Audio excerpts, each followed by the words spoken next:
And just like I said, here we are with number 10. And top 10 longest, top 15 longest bosses. There's a clip from a Budokai game in every single countdown that I make, and yet I barely ever talk about it. Ever talk about what? Let's fix that! Man, the Budokai games are awesome. They were the pinnacle of Dragon Ball fighting games for a good while, at least until Fighter Z came around. Having all of the major Dragon Ball characters duke it out in a tight, controlled fighting game is a really fun experience, even more so with all the fan service poured into each of the games. Kakarot? Huh? My name's Goku.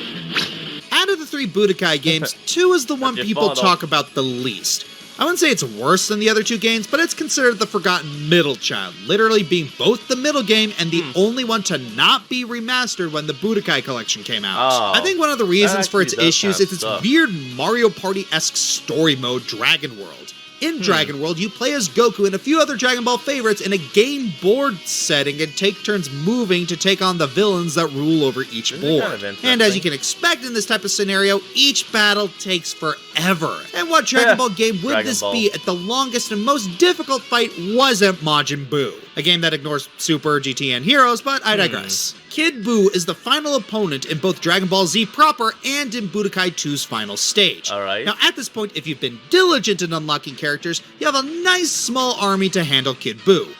Here's the problem. Kid Buu also has a small army with most of the previous enemies that the game threw at you. Combine that with a big map and Buu being stuck on the other side, this is gonna take a while. Now this alone can make it a candidate for this list, as this is a fighting game. Any fight that takes longer than 5 minutes could qualify. And some people can argue that the board itself shouldn't count to the battle. Well, even when you get to Buu, you need to beat him at least 3 times before he's considered defeated. You lose to him, your character gets knocked back and loses health. He gets beat, he recoils, and you need to chase after him. So either way, to fully beat the gumball, you need to use the board to your advantage. And reminder, this is a fighting game, where sometimes the bosses are cheating or psychic. It isn't really that surprising that Buu of all Dragon Ball villains is on this list. His arc is the largest in the whole franchise. This is the final stage of the game, unless you have the weird Nekomajin board in your game, so it's expected for this fight to take both time and skill to beat. But hey, it's a Dragon Ball fighting game. You were expecting this going in, weren't you? In a cosmic sort of way, I guess you could give this points for anime accuracy. I mean, think about how long Dragon Ball villains take to defeat. He's right. It does take... didn't even see an ad. Continuing on with number 9. Let's see what boss gets this. I think it's no surprise by now that Kirby final bosses tend to take the tone of the game a step upwards from the usual. I know that's Some of these fights did prove to be a test of... It's actually a really fun one. Especially how he actually makes a return in All-Star Friends. I think that's the Kirby game. No, Kirby Superstar Strength and endurance on top of... And how he makes a return in that game and actually still has his demon powers of even being able to split in half and make a black hole. It's awesome. Being a marvel to the eyes and ears. One of the more well-known final bosses in the series is Dark Mind, a demon sealed within the mirror world who sought to corrupt Dreamland with his evil. Now, it's to be expected that a Kirby final boss would take a while to beat. But would you believe me when I say that this guy set a record even beyond that? Dark Mind starts up rather simple. You deflect his attacks and try to cut through his shields either with your abilities or with the Master Sword Galaxia. He went down pretty fast at first, but then you find him a second time. And a third time.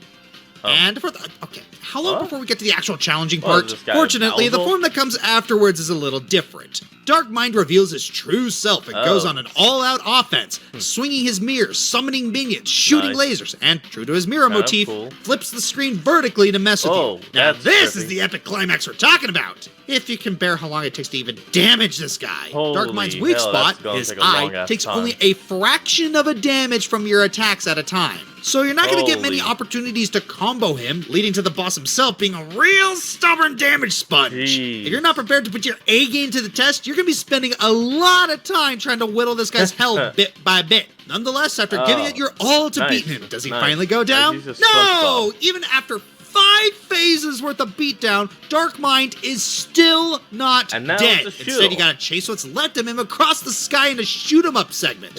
I mean, yeah, this is cool, but come on! Okay, so you shot him down. His health is down, so that should be it, right? Nope! Oh, you great. still fight this guy even as the credits are playing because holy cow, Oh, is this come on. red hot marble too stubborn to die! At this point, It's like I'm Zero. convinced Hal knew how long the fight took and was just screwing with us. Well, admittedly, there Jeez. is something kind of funny about developers just deciding to make this one final boss Look at so ridiculously long compared to other final just bosses in the keeps series. going. It adds personality, weird as it may sound. Kudos to you, Darkmind. You'll be treasured as the most fine. tenacious jack Yay. Streamland will ever know.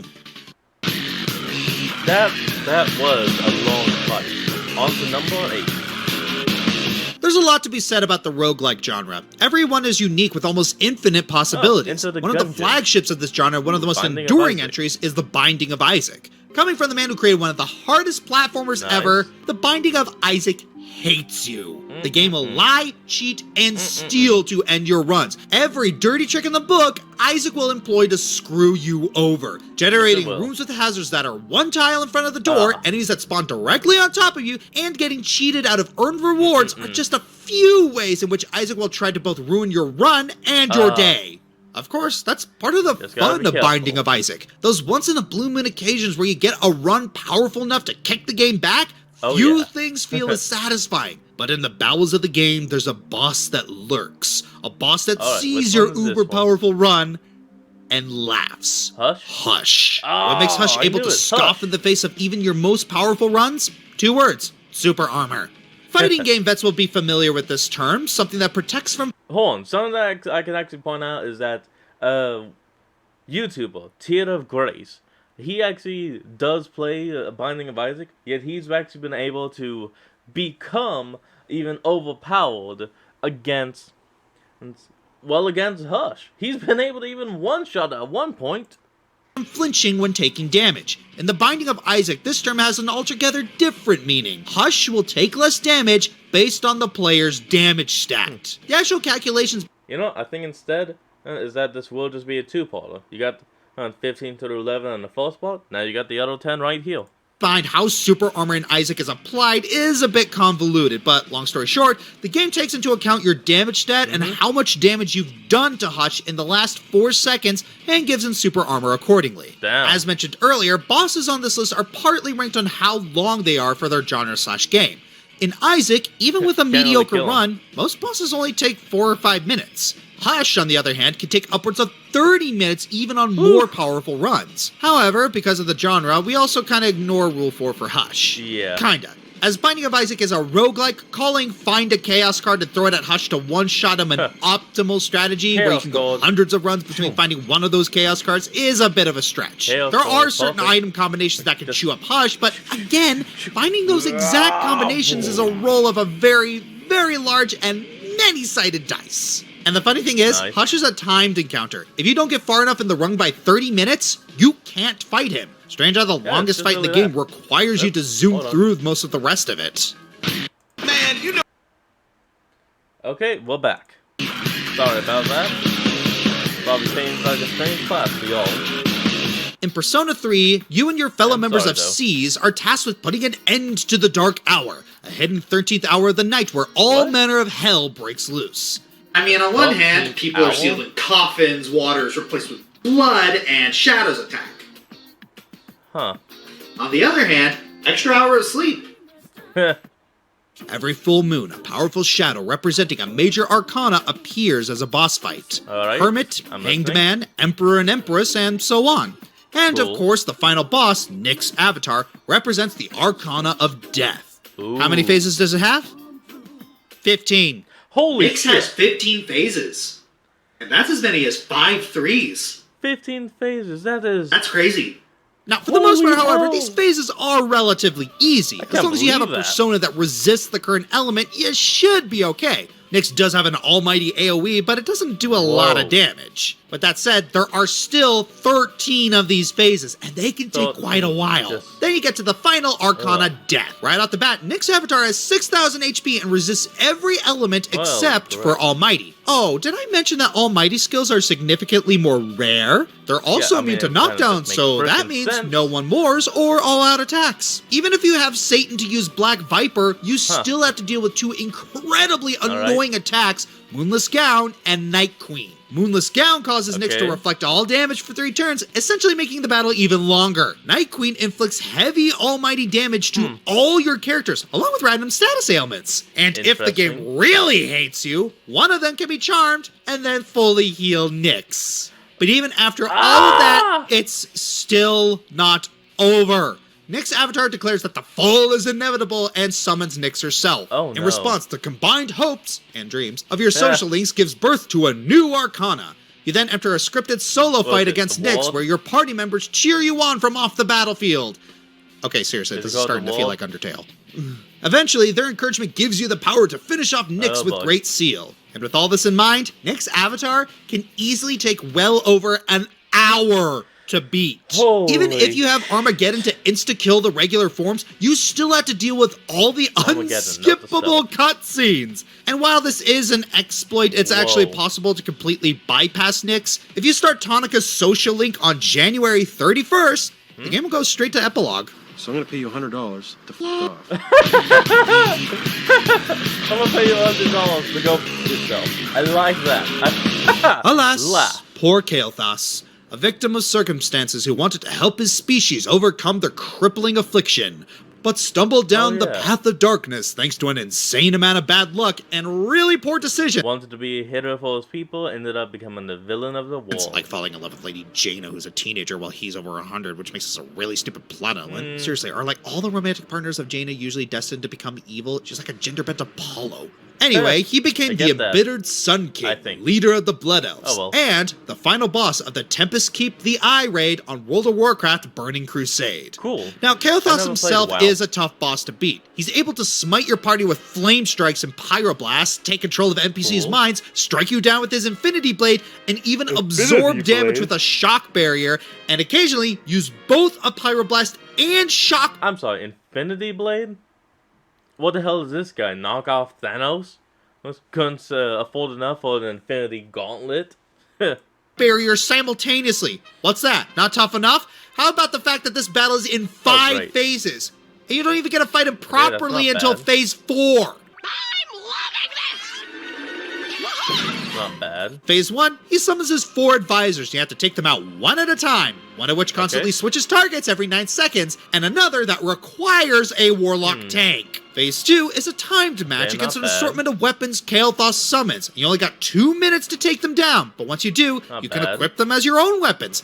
Trust me, you're gonna need them for what's coming up next. Phase 3, the advisors are revived, but this time you gotta take on all 4 of them at the same time, and you've only got 3 minutes. Once those 3 minutes are up, ready or not, here comes Chaoshouse himself for Phase 4. If/when you get his health down 50%, he trades in his Mind Control and Flame Strike for Arcane Nether powers, and the power to control gravity. And boy, does it hit hard if you don't save yourself. At this point, you'll probably be feeling, I have fallen, and I choose not to get up. And honestly, no one would blame you because this whole raid is just pure chaos. You're really going to need to coordinate well with your party, especially during phases 1 and 3, and really strategize ahead of time. You've got to know where you can kite one of the advisors, which... Yeah, here's my strategy. Leroy Jenkins! All of you that know that, all of you that know that reference, I love you. All of you that don't know that reference, you still get loved, but now you got to go do some homework. Look up Leroy Jenkins. Funniest shit you'll ever see. Spells to dodge and how you can avoid going splat when Chaoshouse starts messing with gravity. Suffice to say, this is going to be a team effort with a lot of trial and error, so you may be at this for goodness knows how long. But it'll be worth it at the end when you finally power on through one of WoW's most brutal battles against one of its most tragic fallen heroes. A fallen hero to be an ultimate villain. Damn it, another ad. And number 5. It's great to be a king. I seem to have a knack for taking everything I want and giving nothing back. Now that he's back in the spotlight again thanks to Smash, I think it's time to give the king his dues. King Crusher K. Rool is demented, hammy, and arguably the biggest baddie in all the Donkey Kong franchise, and the final boss of DK64. How fitting. DK64 is notoriously long, so why not wrap it up with a long final boss fight? And the final boss being dragged all the way to the ring. Fists of 5 versus Monkey Paws, with all 5 playable Kongs taking on the Big Bad Croc. Each Okay, Kong gets their really own cool. round against the big guy, each harnessing his or own special ability. DK using his Okay. barrel blaster, Diddy flying with his jetpack, Lanky using his Nice. long arms and classic slapstick gags, Tiny using the old Tom and Jerry maneuver, and Chunky evening the playing field by growing to K. Rool's size. Boom, Survive boom, 5 boom. gruesome rounds of the ring and give K. Rool And the big punch. KO. Flow like a butter ball, sting like a flea. Already, you know it's going to be a And long gone. fight with each Kong getting their own round. But you also got to make sure you can survive in the ring. Avoid being clobbered, flattened, or blown away by the king, being able to time your attacks, and knowing when to dodge. Tiny's is definitely one of the Nice. hardest because of her aptly named size and how long it takes to give K. Rool a hot foot, what while the- Diddy's and Lanky's are the longest just because of all the steps and timing needed to get it right. You have to be in just the right position with Lanky or the banana peel trick isn't going to work. Seriously, when did making this look like an idiot become such a chore? We bad guys never get a break. And the real kicker, if you lose yeah, one okay. phase, you have to start the whole shebang all over again. Meaning, Oh. if you're not mentally prepared and don't learn from your mistakes, you're going to be there for who knows how long. When it comes Damn. to platformers on the N64, DK64 broke the mold Even in terms of Allstate, that's length. kind of too And this much. duel with the Tyrannical Lizard is guaranteed to test your patience and strategy. So, hope you don't have a busy weekend planned. Don't have a busy weekend and just get to work. Number 4. It is I. The Seeker of Darkness. Yes, but Okay, not that Kingdom fight. Hearts. We're talking about the Ansem fight at the very end of the original Kingdom Hearts. You know, the one with unskippable cutscenes. No, I didn't make the unskippable cutscenes rule just to include Ansem. Shut up. What can I say about this man that I haven't already said 100 times on this channel? He's 100 hands times down the over and longest 1,000 boss times in the more. franchise because of unskippable cutscenes. Only I know, because it's I can play a drinking game every time someone says darkness during the Ansem fight. Darkness, darkness, darkness, darkness, darkness, darkness, darkness, darkness. Kingdom Hearts, more like Kingdom Farts. Let's instead Oh. focus on just how many stages this fight has. I'm sorry, but that was unscripted. Technically, all my videos are unscripted, but it was totally random. Moving We have on. glamorous Beach Ansem, Beach Ansem's pool boy, Ansem's trying for the football team as a linebacker, giant shirtless Ansem on a battleship, Ansem's battleship's artillery, Ansem's battleship's face, Ansem's battleship's heart, giant shirtless Ansem on a battleship too, Electric Boogaloo, now in stores, with enough cutscenes to seek a battleship between every one of them. Many of us were Jeez. kids when we first played Kingdom Hearts. Losing to a boss was the frustrating hell? enough on its own, and many of us were already traumatized by losing to Riku Ansem over and over and having to watch that cutscene dozens of times. Having the same experience, I really but should give you a worse, chance if you lose to to skip any it of the every now stages and of then. Ansem is something that will live on in infamy. On that same vein, as kids, many of us only had limited time with our PS2s between school and homework and chores. So Alright. it was one shot at Ansem a day, 2 if you lost early on. It was not only a If you test of lost early. endurance for young gamers, but a test of patience, of spending days or weeks grinding out attempts against Ansem. And when you finally beat him, All you for that one little shot of anticipation. things taste as sweet. Really, there's no reason why this fight has so many forms and phases, but it does, and it's glorious. In an action JRPG where most fights are over in a matter of minutes, a boss fight that takes almost a full hour is absolutely Not bad. deserving of a spot on this list. Oh, come on. I don't even see the ad. Alright, let's continue on now. To number 3. Fire Emblem games evolved to create Okay, good Fire Emblem. pacing with each coming title. While some are still longer than others due know to anything in this technicalities, game, the City. steady flow of most of these games did help make the experiences gradually more accessible. Regardless, there's still Okay. people who enjoy games like Genealogy of the Holy War, despite how massive its maps are and how long it takes to complete each objective. Thank goodness damn. the story is good. Usually, each chapter of the game has you fight bosses of different factions, not necessarily a single ongoing enemy force. It's not until the final boss that you actually tackle all of them as a single boss army. Meet Prince Julius, the son of Emperor Arvis, who inherits the major you, blood the of the red guy. demon dragon Loptir. While he had a fairly Okay. standard That's childhood, cool now. his dark heritage was later awakened by Manfroy, who turned him into the cruel and calculating scion of darkness we came to know. Interesting. Why Arvis didn't try to stop Manfroy despite knowing about his plan years prior is its own can of worms. But let's focus on the boss itself for now. As the Alright. Crown Prince of Do the boss. Grandvale, Julius has the command of all its noble houses at his stead, as well as his own set of personalized platoons. These Okay. include the Paladins of Edda, the Axe Knights of Dazzle, the Bow Knights of Youngby, the Thunder Knights of Frigga, Ishtar's War Mages, Arian's Draco Knights, Holy. Manfroy's Dark Mages, and the 12 Dreadlords. So, as you can Yeah. tell, he ain't playing around. That's You gotta definitely cross a the lot. whole nation and capture every castle in your path until you reach Belhalla, the capital where Julius resides. First couple acts are simple enough. You just gotta seize castles and deal with reinforcements. But once you get to the brainwashed Julia, that's where things get Okay. particularly stally. You gotta haul Salif across the map, kill Manfroy, seize Veltomer, and Yeah. then go back to snap Julia out of her brainwashing, drag her to Veltomer, get the Book of Naga, and drag her all the way Oh back my to God. Valhalla to fight Julius. The Book Oh of my Naga is God. pretty much your Why is main that gonna option take to so get that fucking win long? against the otherwise overpowered Dark Prince. You can try to fight him with any other unit and their sacred weapons, but you gotta deal with them doing like 1 damage to him every hit. Assuming that he even hits, as Julius's dodge rate makes me think that Piccolo trained him. Given the sheer size of Grandvale and the amount of cliffs keeping you from taking a straight path, you're gonna be sitting here for a long time moving every single unit all across the map and fighting the Uh-oh. multitudes of enemies being sent your way. Better have your dancers and rescue staff on standby because you will need them. Like most FE4 maps, this fight will take you hours to get through, clocking at an average of 4 to 6 hours, 3 4 to hours no 6. resets, and a speedrun record of almost 40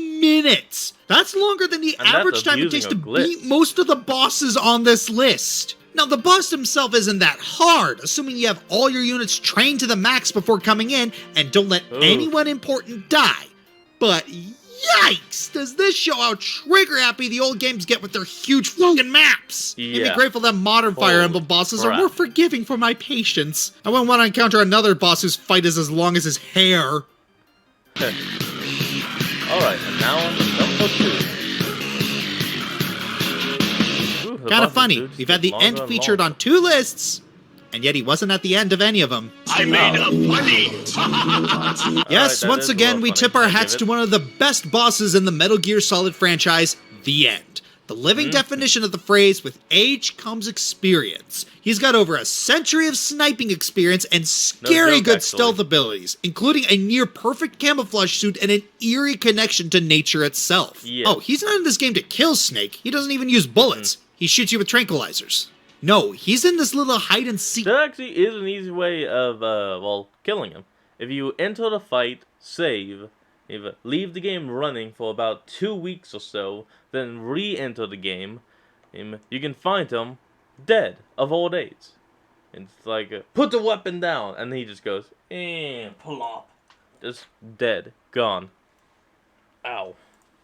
Game for one sole reason. Gentlemen, time for the hunt! It's the thrill of the hunt for him. It's his dying wish to go out in one last Nice. fight, win or lose. Though he's on borrowed time, he has enough patience and persistence to see it through. And whether you like it or not, you're gonna have to have the same amount of patience if you want to survive his game. Snake and Because thanks to his the unique end. AI, he's one of the smartest bosses in any game. To survive, you're gonna have to out-hunt the hunter. Oh yeah, there's actually also another trick. Well, you can actually kill the end like way earlier in the game, and you won't have to do this fight. And I that's think. where we get into the long remember. part of this fight. You're playing the role of both hunter and Ugh, prey when you're fighting him, simultaneously tracking Sorry him about that. down while covering your own hide. Use your thermal goggles when you need to. Be careful about leaving footprints. Look for Cool. sniping points. Heck, let him shoot you with a dart at least once so you can follow the darts. All the while, you've got to keep moving. Keep your ears and eyes open. And don't sit in Alright. the scope for too long or the end will jump you. So yeah, it's going to take a Okay. while to fight the end. Probably an hour at best. But that's the true test of skill. Having the patience, resourcefulness, and strategy to go toe-to-toe told you with the about the father secrets. of modern sniping. Of course, if you don't have the patience, look. you could also kill him earlier on in the game while he's sleeping. See? Or you can always save your game and not play for a week, or set your console's clock to a week later to let him age to death the minute you find him. Oh, see? And that's kind of a genius AI function, not gonna lie, but I don't know, What it's did I really tell you? unsatisfying. So it really is a test of character where you have to decide, do you have the patience to give the hunter his dying wish, or do you cheat? You're free to play how you want to, but I'm just saying, I'd he's go with probably the the cheat myself. nicest boss in the whole game and isn't even out for blood. Let him at least have this. Alright, fine. I guess maybe I'd give him one. Hi Max, fight. Mega Man X6. Hope you're good at swapping weapons on the spot, or you'll be pausing a lot against this stall-happy boss. And you're dealing with him twice. Yami from Okami. 5 stages, Okay. 5 forms, one less lengthy brawl against the literally well-rounded evil ruler of darkness. Master Core from Well-rounded, Smash I 4. get it. 2 rhymes. Anyways, it'll only come out when you turn up the intensity, but you've got to be quick to defeat it, or it will one-hit KO you. Cool. Giant Chicken, Family Guy the video game. The gag is long and tedious in the show, and now you have to live through it in the game. Oh, well, hold on. We got an ad coming up. And here we are with number 1. It's Yzmat from Final Fantasy XII. Let me put it to you this way. You see that health bar Oh, with an no. insane amount of segments? There are 50 of them. Oh, no, no, Each no, no, one no. represents a million You. HP. For reference, the maximum amount of damage you can do with most attacks in 12 is 9,999. Yzmat takes 30% less damage at half HP and below.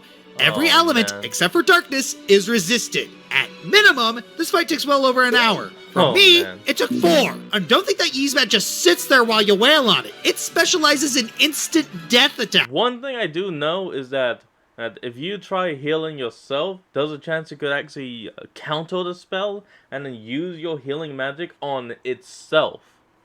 So, if you can know when it's going to copy, you could cast a death spell to where you kill yourself and instead kills him.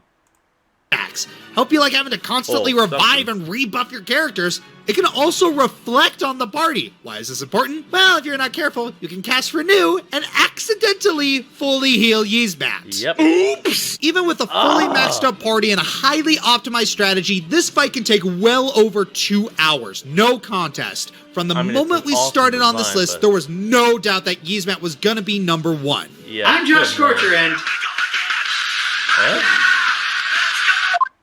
What? hello. What? Small update. I have some extra information I need to give you. Oh, okay. As it turns out, Yzmat actually got nerfed in the International and Zodiac Age versions of Final Fantasy XII. Oh. And the global damage tap was actually increased to 99,999. Oh. And the new turbo mode Okay. feature allows you to speed up the game significantly. Yzmat Oh. himself is now vulnerable to debuffs and it's far easier to exploit his weakness to darkness. Combine all Oh. this and it's possible to win in well under an hour. Heck, some Wow. people have pulled it off in minutes. Well, at the very Wow. least, the vanilla version of the fight still qualifies for number 1. Huh. I'm Josh Scorcher, and Okay, more info. Wow. Okay. what?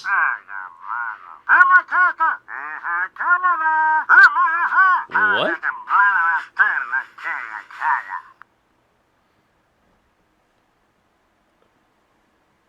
Tell me. So, apparently there's someone worse than Yzmat. Oh, And no. apparently, this boss came out first. So strap in. Oh, man. Yzmat wishes it could be even close to how overly long this boss is. This boss wipes its butt Hold with on your Yzmat. lick, I am talking about Absolute Virtue from Final Fantasy XI. Awesome name. How long does it take to beat it? Well, at its longest, Absolute Virtue took players around 18 hours. Screw it! Here's a list of things you could do instead!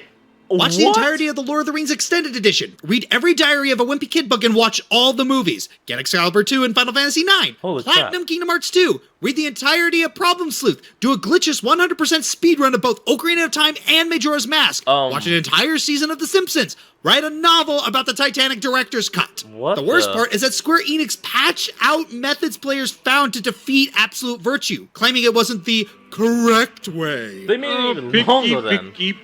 At one point, they showed how to beat it in a video. Said method was patched out. But I'm not done yet. Oh, and man, it gets this- better. We then had another boss introduced, Pandemonium Warden. Oh, Said great. boss took so long that some players allegedly got sick and vomited out of sheer exhaustion. I It was don't only blame after them. this that Square Enix finally relented and nerfed both bosses. Oh, thank Nowadays, God. they're far more manageable to fight. But for being so astronomically long out of seemingly spite in the first place, Pandemonium Warden and Absolute Virtue have more than earned their place at number 1. Oh yeah, For no real this doubt. time? No Really? doubt. No one else? Okay. I'm Josh Scorcher, and Son of a! Stop! who's up for Lord of the Rings? Holy hell. Well, that's where we're going to leave off this video, and I should have actually done the 3-part like I originally thought, but I didn't, so here we are. Anyway, remember to like, comment, and subscribe for more. Down in the description will be a link to the original video, so remember to support the original creator and all they do, and I'll see all of you folks in the next video. So have a good one.